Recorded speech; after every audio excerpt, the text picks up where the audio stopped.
사고사냐, 타살이냐, 자살이냐, 세 가지가 다 가능성이 있는 거죠. 어떤 범행이냐가 문제죠.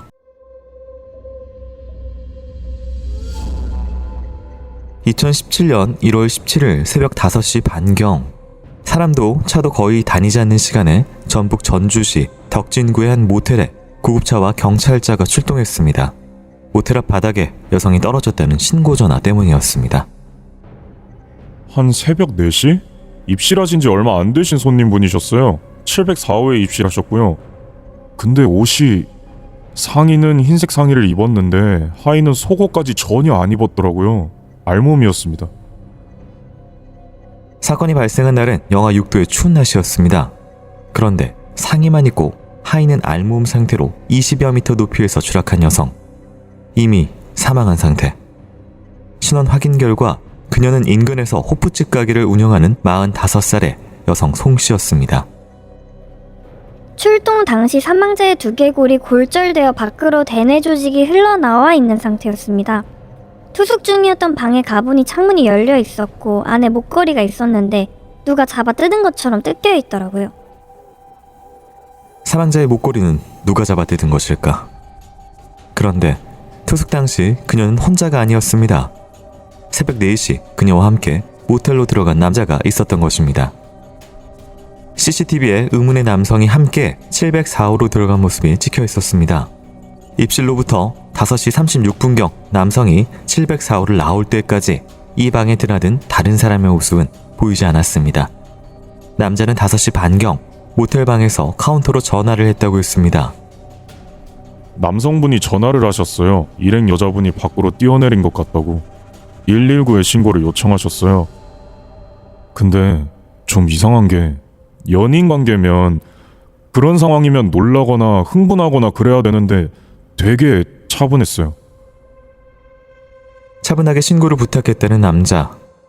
그건 모텔 직원의 주관적인 인상일 뿐일까? 그런데 이후 CCTV에 잡힌 남자의 태도는 이상했습니다. 남자는 뛰거나 다급한 모습이 아닌 천천히 여유로운 발걸음으로 엘리베이터를 타고 1층으로 내려왔습니다. 그 후 일행이 무사한지 보기 위해 밖으로 나간 게 아니라 카운터로 가다니 갑자기 직원에게 말을 걸었습니다. 묻지도 않았는데 방이 춥고 창문에서 바람이 들어와서 일어나 보니까 여자가 없었다. 아무래도 떨어진 것 같아서 신고를 하라고 했다. 그렇게 말하더라고요. 그런데 송 씨의 사망 소식을 듣고 가장 놀란 건 바로 남편이었습니다. 처음엔 아내가 자살한 줄 알았어요. 혼자 모텔 가서 뛰어내린 걸로 이렇게 생각했어요. 근데 그 남자가 그 방에 함께 있었다는 걸 나중에 들었습니다. 숨진 여성 송 씨는 결혼 20년 차의 유부녀였습니다. 두 아들을 둔 송 씨가 새벽에 왜 다른 남성과 모텔에 투숙했던 것일까? 전주의 한 모텔에서 벌어진 이상한 추락의 미스터리는 그렇게 시작됐습니다.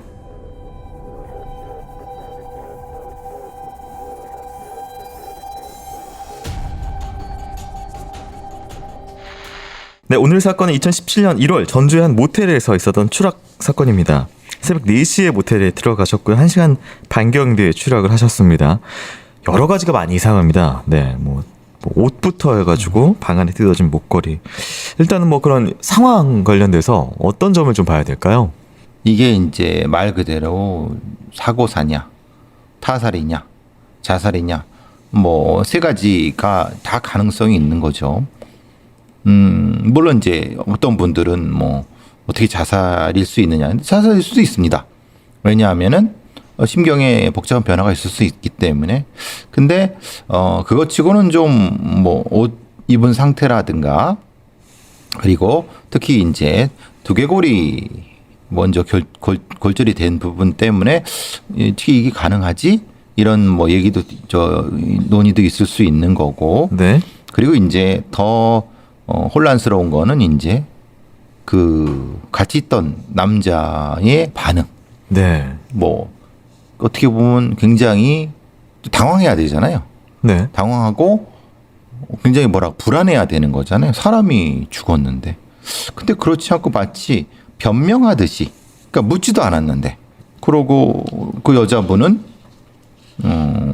이제 속옷을 안 입고 있는 상태. 그 굉장히 여러 가지 가능성이 있을 수 있는 거고 또 목걸이가 떨어져 있었고 목걸이가 떨어져 있었다는 건 생각해 보면은 만약에 자살이라고 하면은 목걸이가 떨어질 리가 없죠. 그냥 어디 걸리거나 했는데 그 걸린 수 있는 상황이 아니면 저가 이게 뭐 뜯긴 예, 목걸이였다고요? 그러니까 그러면 네.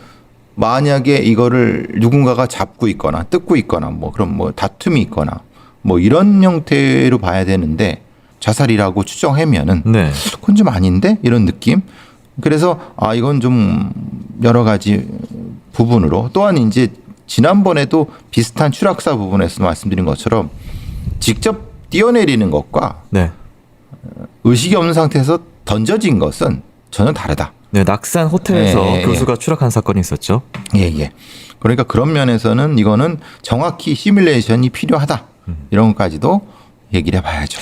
네, 이게 당시에 이 7층 704호였는데 건물에 뭐 4층이 없는 그런 건물이었고 그럼 6층인 거죠. 네, 6층에서 떨어졌고 17m, 정확하게 17m였다고 합니다. 말 그대로 이제 추락을 했어요. 근데 대뇌 조직이 흘러나왔다는 건 사실 머리부터 떨어졌다는 그럴 거잖아요. 가능성이 높죠. 근데 이제 보통 이제 자기가 점프를 하든지 이렇게 뛰어내리면은 제가 말씀드린 것처럼 발, 발이 네. 달, 허리 네. 이런 데가 먼저 다치죠. 왜냐하면 아무래도 이 뛰어내리니까 물론 뭐 거기다 또 대충 한 15m 왔다 갔다 해서는 자세가 크게 바뀌지 않으니까 중간에 뭘 부딪힌 게 없다고 보면은 네.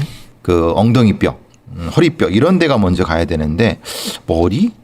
그러면 우리가 추정하기에는 뭐 죽은 후에 던져졌나? 아니면은 뭔가 떨어지기 싫은데 밀어버렸나? 네. 그럼 밀어버리면은 사실 중심이 상체가 던져지는 거잖아요. 확. 뭐 이렇게 생각할 수도 있는 거죠. 네. 또 하나는 이제 아까 말씀해 주신 남자의 그 이상한 모습인데 전에 저희가 이제 한 지방에서 보험 관련된 신협 관련된 그 조사를 나갔던 사람이 모텔에서 추락한 사건이 그렇죠. 있었습니다. 예. 그것도 이제 사실은 추락하고 나서 뭔가 다급하게 내려와서 뭐 시신을 보고 이런 게 아니라 내려올 때 뭐 어떤 여유로운 모습이나 앞방을 확인한다든지 내려와서 뭐 이렇게 하는 행동들이 좀 약간 유사한 것처럼 보여서 마치 나와는 관련이 없는 사람인 양 행동하고 있다. 네. 다시 생각하면은 어떠면 굉장히 호들갑스러운 것도 아니고 근데 보통은 이 정도라고 하면은 되게 당황해서 도와주세요. 신고해 주세요. 이렇게 뭘 해야 되는데 그게 아니라 네. 뭐 이거는 너무 이상한 것이 아니냐. 어쨌든 그 부분만 보면 좀 이상하다. 만일 이게 그런데 계획적인 범죄라고 하기에는 이건 여긴 CCTV고 들어가는 것다 이런 것들이 다 녹화되는 CCTV가 있는 모텔이기 때문에 사실 어떤 작정을 하고 사실 가기에는 좀 부담되는 범행 장소거든요. 범행 장소로선. 근데 어떤 범행이냐가 문제죠. 네. 그러니까 살인을 위한 범행으로서는 사실은 적절하지 않아요. 아니면은 뭔가 사고사로 위장하려고 하면은 혹시 그럴 수도 있지만 그러기엔 좀 너무 가능성이 적고 이건 누가 봐도 의심을 받잖아요. 네. 그러니까 그러기엔 좀 가능성이 떨어지죠. 계획적인 어떤 범행 장소로 선택하기엔 가능성이 좀 낮은 물론 것이다. 그건 있어요. 네. 이 모텔을 잘 안다.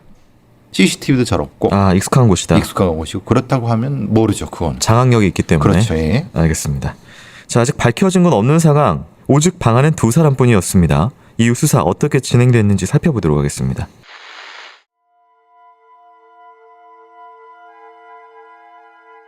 남편은 가게 경제가 어려워 2년 전부터 아내와 떨어져 원룸에 혼자 살고 있었습니다.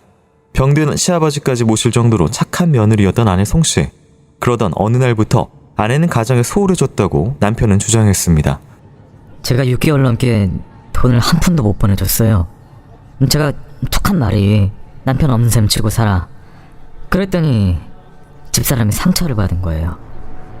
작년 9월부터 아내가 변하기 시작하더니 이혼하자고 하더라고요. 근데 알고 보니 어떤 남자랑 내연 관계를 맺고 있더라고요. 2년 전부터 작은 호프집을 홀로 운영하며 생활비를 벌었던 아내. 그런 아내가 호프집 단골 손님과 눈이 맞았고 그 남자가 바로 함께 투숙했던 남성이라고 주장했습니다. 실제 모텔 직원은 신고를 한 남자가 죽은 송씨와 일주일에 서너 번은 모텔에 와서 잠을 자고 갔다고 진술했습니다.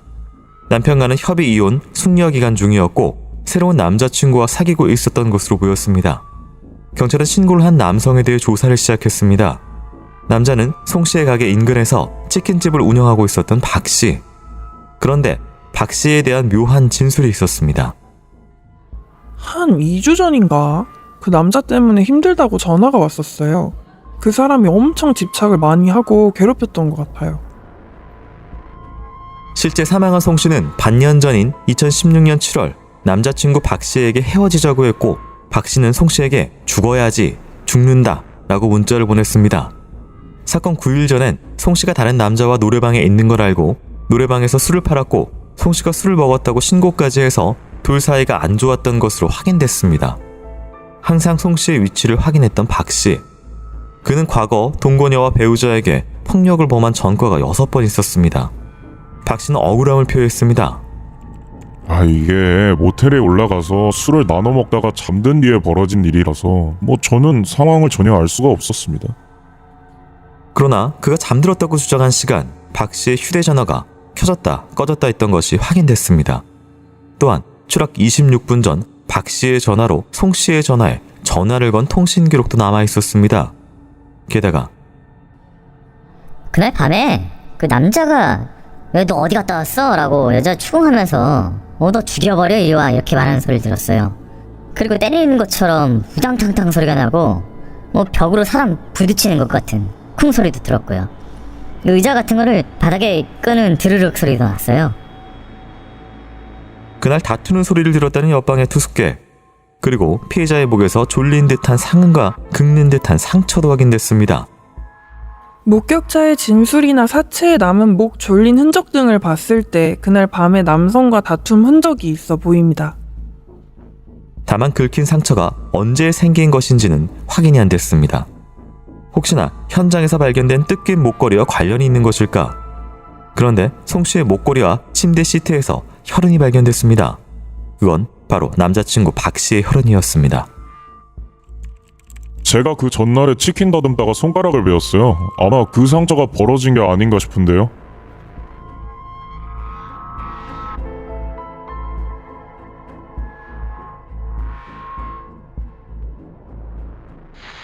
근데 관계가 일단 남편과 20년 동안 결혼 생활 중이었는데 뭔가 관계가 안 좋아진 상황에서 이혼 숙려 기간이었고 그 전부터였을 것으로 추정되는 시간에 치킨집을 운영하고 있던 박 씨와 내연 관계가 유지되고 있었다.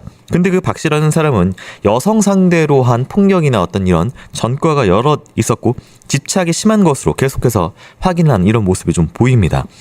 사실 이제 집착이 심한 남성 같은 경우에 약간 좀 이런 위험성 같은 것들이 좀 있잖아요. 아무래도 폭력성이 있으니까 네. 가두려고 하고 구속하려고 하고 그러다 보면은 의처증 같은 게 생기고 그러다 보면 당연히 때리거나 다툼이 있고 네. 그러는 과정에서 다른 어떤 폭력이 더 높은 폭력이 될 수 있다. 그 가능성은 충분히 있죠. 네. 그 폭력 관련해서 옆방 투숙객의 진술이 좀 중요해 보입니다. 너 어디 갔다 왔어? 죽여버려 이리 와. 쿵쾅 끄는 듯한 소리가 들렸다. 벽에 부딪히는 소리가 들렸다. 이런 이야기가 있었고 목걸이에서 그리고 침대 시트에서 남자 박 씨의 혈흔이 나왔다라고 하는데 사실 이 사건 관건이 뒤로 계속하면서 송 씨가 추락 당시 의식이 있었느냐 없었느냐가 굉장히 중요한 화두이기 때문에요. 그렇죠. 네. 중요한 거죠, 그건. 왜냐하면 의식이 있었다고 하는 것은 스스로 뛰어내리거나 네. 아니면 이런 거 아니면 사고 이렇지만 의식이 없었다는 건 의식이 없게 된 이유가 있는 거잖아요. 약물이 검출 안 됐다고 하는 거는 사실 폭력으로 맞았거나 아니면 다른 형태로 의식이 없는데 뛰어내릴 수는 없으니까 그럼 당연히 이건 타살이 되는 거죠. 네. 그 부분이 명확히 구분이 돼야 될 것 같고 그리고 이제 시트에서 혈흔이 발견됐다. 시트에서 혈흔이 발견됐다고 하는 것은 그 어떤 결과요? 그러면 그 시트라고 하는 것에 피를 떨어뜨렸다는 거잖아요. 그럼 그 남자가 이 박 씨가 몸에 피가 났다는 얘기가 되죠. 그게 입술이건 가장 취약한 부분이 코나 입술 이런 데잖아요. 핥히고 이런데.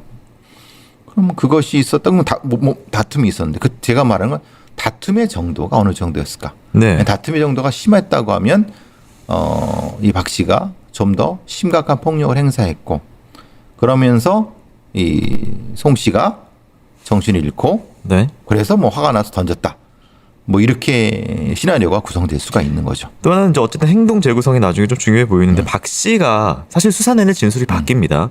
뭔가 하나 밝혀주면 그건 이렇게 된 것이고요. 이런 식인데 초반 진술 어쨌든 술 마셔서 기억이 안 난다라고 하는데 방에 빈 술병은 있었습니다만 전화기가 켜졌다 꺼졌다 했었고요. 특히 이상한 것은 추락 26분 전에 본인 핸드폰으로 저 여자한테 같은 방에 있는 사람한테 전화를 겁니다. 자, 박 씨의 전화기가 커졌다 켜졌다를 한다는 게 무슨 의미일까?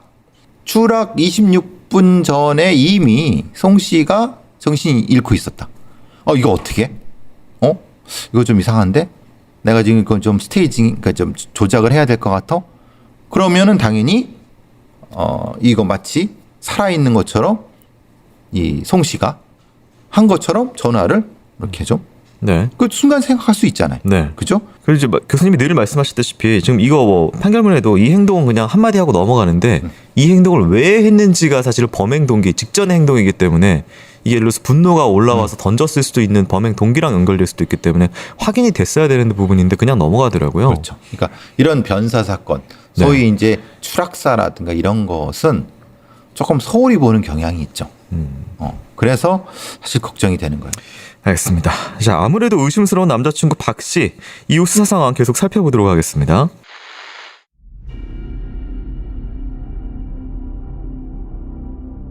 잠들어 있었다는 남자친구의 증언과 다른 통신 기록. 그러자 박 씨는 진술을 바꿨습니다. 다른 남자와 만난 것을 의심해 다툰 사실을 인정했습니다. 그런데 제가 여자친구를 의심했더니 갑자기 창문틀 위로 올라갔어요. 승마 자세처럼 창틀에 올라타더니 자기를 못 믿느냐고 하더라고요. 그럼 차라리 죽겠다고 하더니 갑자기 진짜 밖으로 뛰어내린 거예요. 수사팀은 박 씨의 말에 의문을 가졌습니다. 송 씨가 하의도 안 입고 남자에게 맞다가 그런 돌발 행동을 했다는 것도 이상하지만 더욱 이상한 것은 창틀의 높이였습니다. 704호의 창문 높이는 113cm, 피해자의 키는 다소 작은 152cm였습니다. 자신의 가슴도 훌쩍 넘는 높이를 받침대도 없이 어떻게 올라간 것일까? 박 씨는 침대를 밟고 올라갔다고 했습니다. 그런데 침대는 창문 밑에 있는 게 아니었습니다. 창문에서 침대까지 거리가 53cm였어요. 당시 사망자가 혈중 알코올 농도가 0.112%였어요. 소주 한 병 정도 마신 상태였는데 152cm 키의 여자가 그걸 뛴다고요? 더욱 이상한 것은 사망한 송 씨의 주요 부상 부위가 머리였다는 점입니다. 경찰은 박 씨가 주장하는 말타기 자세에서 추락하는 경우 사망자와 같은 부위의 부상이 있을 수 있는지 시뮬레이션을 요청했습니다. 피의자의 주장과 같은 말타기 자세에서 추락하는 경우 추락 지점은 실제 추락해 발견된 지점보다 모텔 건물 벽면 가까운 지점으로 나타납니다. 회전이 크지 않은 형태로 두부로 노면을 수직하게 충격할 경우에야만 실제 추락 지점에 추락하는 것으로 나옵니다. 움직임 없이 머리부터 아래로 떨어져야 현재 발견 위치에 떨어진다는 모의 실험. 게다가 거짓말 탐지기 조사에서 박 씨의 진술에 거짓 반응이 나왔습니다. 프로파일러 면담에서도 범인의 주장에 신뢰성이 없다고 판단되는 결과 보고서가 작성됐습니다. 이 모든 정황과 추정 증거들은 1심 재판에서 박 씨에게 무죄가 선고되면서 뒤흔들리기 시작했습니다. 프로파일러 면담이나 거탐에 대해서는 증거 능력이 없다고 본 거고요. 소주 한 병가량 먹은 152cm 여자가 침대에서 53cm 떨어진 112cm의 창틀에 올라타는 게 아주 불가능한 일이 아니다 라고 판단했고요. 모텔 옆방의 목격자도 화가 나서 하는 말 정도로 들렸다, 생명의 위협을 느낄 정도의 심각한 상황이었다면 경찰에 신고했을 거다라고 증언했는데 이거를 704호에서 심각한 폭력 행위가 없었다고 판단한 겁니다. 재판부는 박 씨의 주장의 전체적인 상황에 의구심이 들긴 한다면서도 애인이 추락 후 밖으로 나가 확인하지 않고 모텔 직원에게 상황을 설명부터 한 행동도 그 행동이 범인들에게 나타나는 전형적인 행동이라고 볼 객관적인 자료가 없다고 했습니다. 또한 국과수의 추락 시뮬레이션도 인정하지 않았습니다. 국과수의 법안전감정서에 시뮬레이션을 통해 초기 추락 자세를 직접적으로 단정하는 것은 불가능하다라는 문구 때문이었습니다.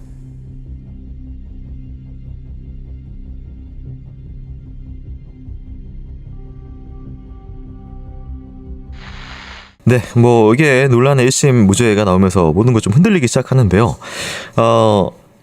위에 상의만 입고 바지는 팬티까지 안 입고 영하 6도의 날씨에 소주는 한 병 먹었습니다. 혈중 알코올 농도가 거의 152cm 여성이 53cm 떨어져 있는 침대에서 점프를 해서 올라가서 말타기 자세를 했다. 근데 이제 이 전 상황은 막 얻어맞는 상황인데 자기 사랑을 증명하기 위해서 본인이 추락했는데 머리부터 그대로 꼬꾸러지는 자세로 추락을 했다. 이게 가능하다. 일단은 각각의 그 검사가 주장한 바가 이상하다. 근데 완전히 불가능한 건 아니다. 지금 다 그런 거예요. 그 창틀에 올라갈 수 있느냐? 뭐 완전히 불가능한 건 아니다. 또 뭐가 했냐? 아이 그거 불가능한 건 아니다. 물론 이상하다. 이게 지금 재판부의 네네. 주장이에요. 네. 시뮬레이션을 통해 초기 추락 사슬을 지금 단절한 거 불가능한 당연하죠. 그거는 이게 무슨 얘기냐면 사실 초기에 어떻게 떨어졌는지를 모른다. 당연히 모르죠. 그러면 이게 아니라 이런 형태부터 시작했을 때, 이런 형태부터 떨어졌을 때, 이렇게 했을 때 각각의 경우에 대한 것만 맞춰 갖고 하면은 네. 판사가 아니면 알아서 판단하는 거지. 시뮬레이션인 걸 통해서 초기 추락 자세를 직접적으로 단정하는 건 불가능하다란 말을 왜 쓰냐 이 말이에요. 그러니까 이거는 쓸데없는 짓이라는 거예요. 네. 그러니까 빌미라는 그렇죠. 거죠. 빌미죠. 네. 그러니까 변호사들은 그러겠죠. 직접적으로 단정하면 불가능하다잖아요 여기. 예? 그러니까 당연히 이 시뮬레이션이 무슨 의미가 있습니까? 라고 했겠죠. 그럼 뭐 일단 국가수 시뮬레이션 자세 말한 대로 승마 자세로 말타기 자세로 다리를 양쪽에 있다가 이렇게 떨어지는 머리부터 떨어지는 상황. 이렇게 있는 거죠. 창틀이 이렇게 있는데 이렇게 네. 양쪽이 걸쳐 있는 거죠. 네. 그래서 뭐라고 하냐면 야 이렇게 보면서 야 나 못 믿어?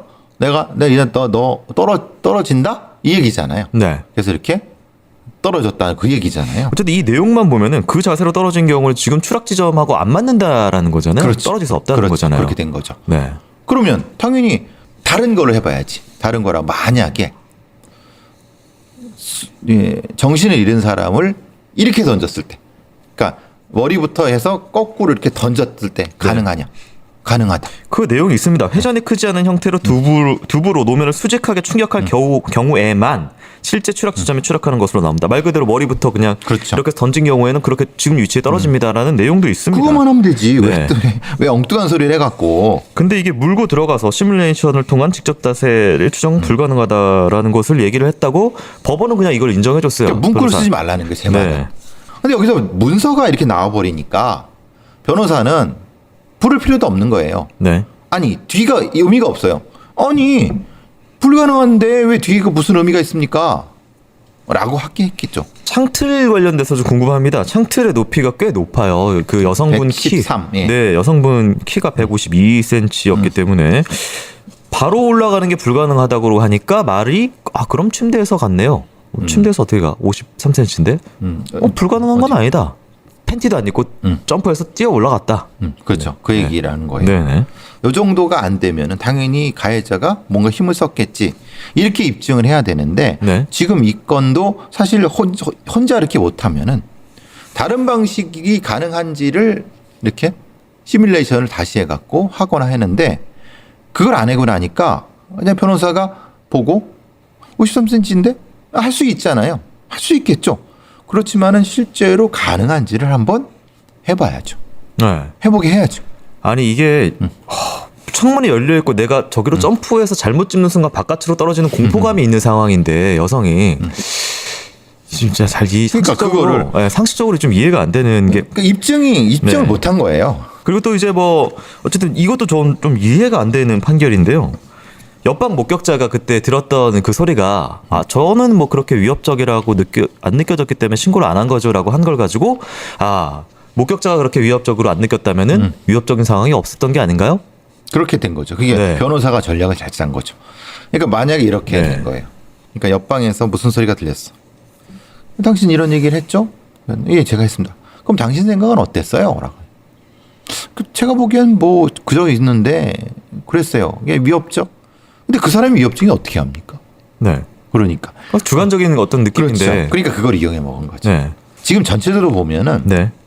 이 사건의 변호사는 굉장히 아, 1심 로펌이 어딘지 모르지만 변호사 6명이 붙었는데요. 그렇죠. 일 굉장히 잘합니다. 그러니까 보면 알겠지만 판사가 아무리 심증으로 이 사람이 이게 범인이라고 해도 검사가 입증을 못하면은 네. 어떻게 할 수가 없어요. 네, 뭐 그 내용도 담겨 있습니다. 1심 판결문에 충분히 증명되지 않았다고요, 검찰이. 자, 논란이 된 1심 재판부의 판단, 검찰은 항소했고 이제 항소심에서 다시 양측의 주장이 맞붙었습니다.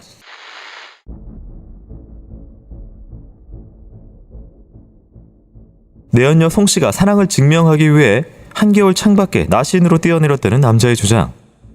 뛰어내리는 자세는 국과수 추정으로는 수직 낙하여야 합니다. 만약 의식이 없는 사람이라면 미는 자세에 의해 머리부터 떨어지지 않을까. 그런데 당시 송 씨에게는 얼굴, 눈 부위에 상흔이 남아 있었습니다. 머리뼈가 골절되면서 눈에 피가 고일 수 있는 외관상 너구리 눈 모양 손상이라고 주장할 수 있다는 건데요. 이분은 눈 안쪽 깊숙이까지 출혈이 있어요. 이거는 가격에 의한 거예요. 박 씨는 침대에서 본인의 혈흔 등이 발견되자 자신이 다투며 송 씨의 얼굴을 때리긴 했으나 기절할 정도는 아니었다고 진술을 바꿨습니다. 송 씨는 정말 의식이 있었을까? 송 씨는 발견 당시 대뇌 조직 일부가 드러나 있었고 두부 및 흉복부의 다발성 손상으로 사망했습니다. 피해자의 머리가 지면에 충격되며 파열되었기 때문에 사전에 얼굴에 어떤 공격이 있었는지 발견하기 어렵다는 게 검찰의 주장이었습니다. 머리부터 떨어진다면 본능적으로 마지막 순간 팔을 뻗어 양손과 양팔의 골절이나 골절된 뼈가 밖으로 노출될 것인데 송 씨는 두부와 흉부부터 떨어졌고 팔에 그러한 골절의 정황이 없다고 했습니다.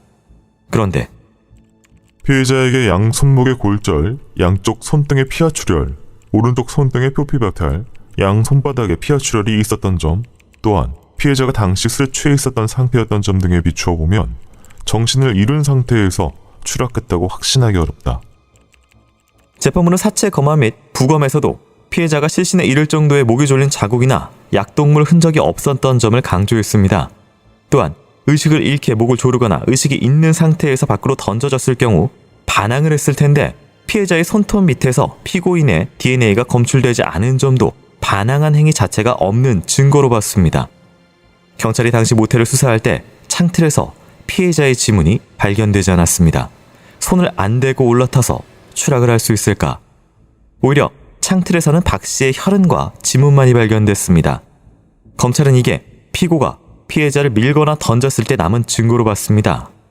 하지만 창틀에서는 피고의 혈흔과 지문 외에 감정불능의 지문 1점과 장문 4점이 채취되었습니다. 경찰청 범죄분석 담당실 지문감정관에 의하면 이 장문과 변사자의 장문 품질이 불량해 비교 감정이 불가하다라고 나왔습니다. 이는 비교가 불가능한 것이지 피해자의 지문이 아니라는 근거는 아닙니다. 1심 재판부는 변호인의 주장을 받아들여 이 감정 불능 지문이 피해자의 지문일 가능성을 배제할 수 없다고 판단했습니다. 검찰은 2심에서 피해자가 발견 당시 상의의 오른팔 부분이 오른손을 완전히 감싸고 있었기 때문에 옷이 손을 덮은 상태에서 창틀을 잡았을 경우 창틀에 감정 불능 장문에도 섬유의 흔적이 있는 직조흔이 있어야 했는데 당시 장문은 그게 아니었다고 주장했습니다. 지문 감식관은 원심 법정에서 감정 불능의 장문에서 직조흔이 관찰되지 않았다고 진술했다. 그러나 피해자의 상의 오른팔 부분이 손을 감싼 상태에서 피해자가 창틀을 만졌다고 단정할 수 없고 피해자가 창틀을 만졌다고 반드시 직조흔이 관찰돼야 하는지도 단정할 수 없다. 2심 재판부는 또한 지문의 주인이 송 씨일 수도 있다며 검찰의 주장을 배제했습니다. 1심은 무죄, 송 씨의 유족들은 근심 어린 마음으로 2심의 결과만을 기다렸습니다.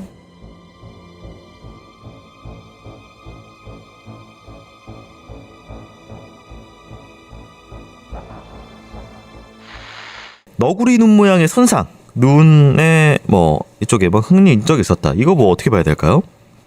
그거는 이제 때리거나 네. 폭력에 의해서인 상처. 그러니까 추락에 의한 상처는 아니죠. 그거는 그럴 수가 없는 거니까. 그러니까 이제 당연히 이 박 씨도 바꾸죠. 때린 거 맞다.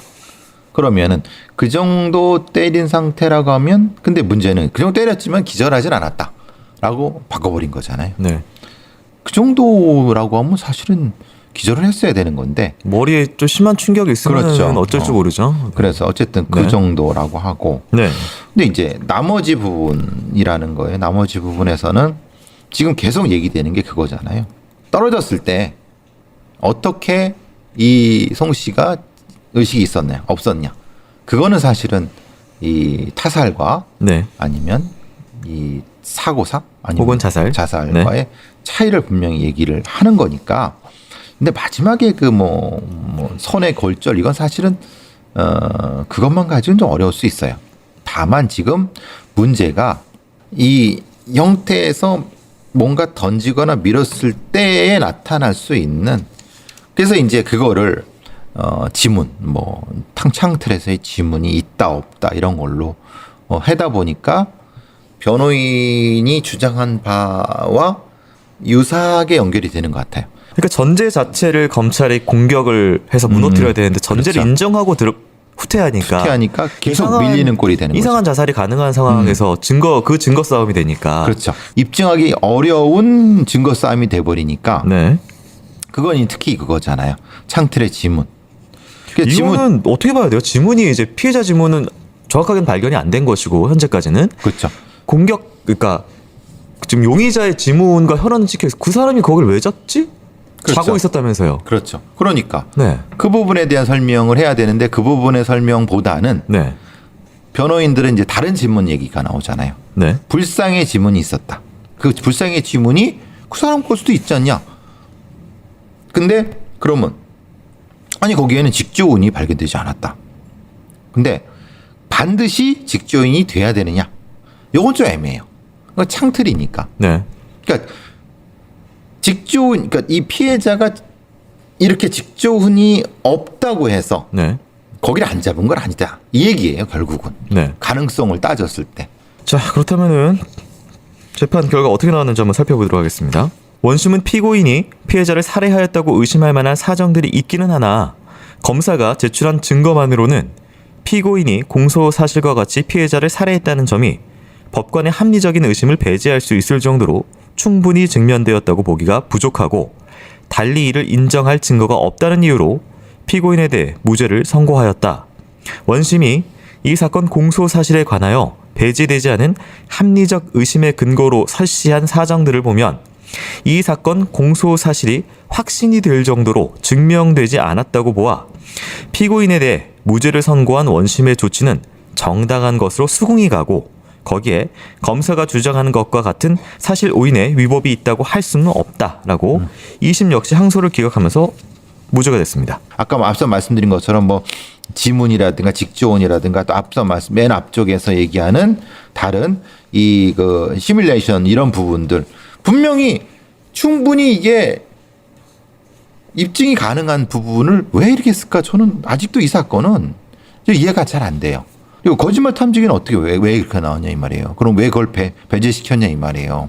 아니 그 앞에서도 거짓말 탐지기가 네.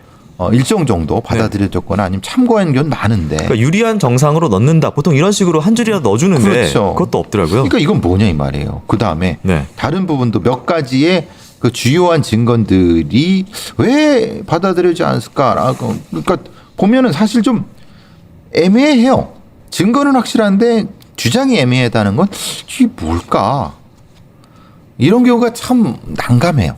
하여튼 뭐 이게 저희가 진실은 알 수 없습니다. 법적 판결은 무죄가 나왔고요. 지금 뭐 유죄 증거가 저희가 있는 건 아니고요. 근데 상황은 누가 봐도 좀 이상해서 그렇죠. 예. 재판부마저도 이상한 상황에 대해서는 그렇죠. 예, 기재를 할 정도로 이상한 상황에 대해서 의문을 표했습니다. 어쨌든 진실은 덜 밝혀진 느낌이 좀 드는 그렇죠. 그런 찜찜하죠. 찜찜한 이해할 수 없는 추락 사고사로 예. 오늘 좀 결론 났습니다. 당시 고등학생 아들이 있었습니다. 엄마에게 보낸 문자를 간직하면서 엄마가 돌아올 날을 기다리고 있었다라는 인터뷰가 있었는데요. 그 엄마는 사망했고 그것도 자살로 판단됐습니다.